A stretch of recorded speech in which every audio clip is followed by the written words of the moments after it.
Back in the country, Deputy President William Rutto has completed a weekend-long tour of central Kenya aimed at popularizing his political overtures. Latest tour has raised questions over the frequency of Rutto's visits to the region.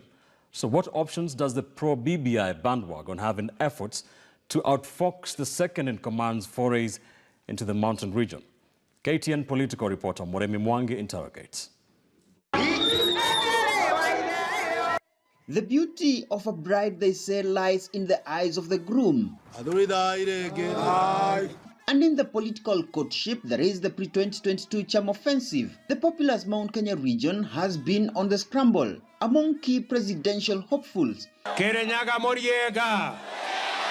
The most regular of who has been Deputy President William Rutto. In a weekend-long mountain campaign tour that has attracted admiration and criticism in near equal measure. Simulipatia kazi Uhuru Kenyatta na munini wake ni mimi.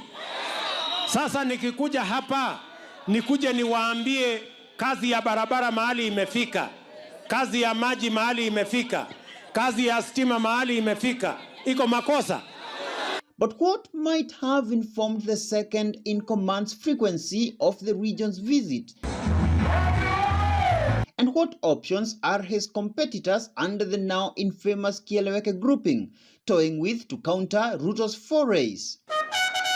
For a region known for traditional near homogeneous voting pattern and wielding a formidable 6 million plus votes, the mountain region was from the onset an almost obvious first 2022 fallback plan for Rutto outside his Rift Valley backyard, cashing in on his double support of the region's political kingpin, President Uhuru Kenyatta.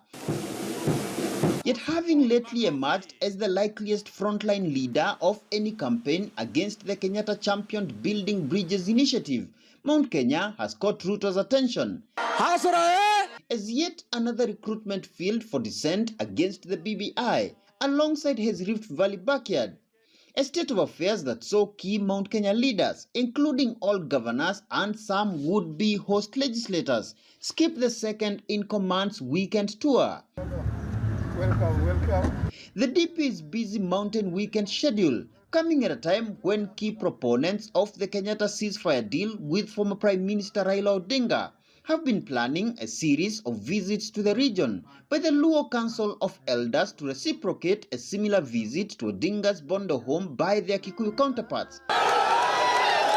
And this warm reception accorded to Kenyatta by Odinga's Nyanza backyard as the duo recently launched several development projects. The frequency of Rutto's Mount Kenya visit colored by such mammoth gatherings. Barely a fortnight after his chaotic Muranga visit that left 2 people dead. Let him tour, let him be received. He will come, he will go. We don't think it will have any impact, but he must be careful not to radicalize our young people. We used to have Mongeki in a central region. A lot of our young people died. Rutto has been campaigning on what he calls the Hustlers movement, a strategy he hopes will morph into a formidable nationwide formation, predominantly comprising the lowest cadre of voters, to offset what his allies claim is a state-engineered plot to present to Kenyans a boardroom-generated presidential candidate under the BBI process. If the people of Mount Kenya region are so persuaded that Raila Odinga is the best candidate, we shall vote for him. But he must come and talk to us himself.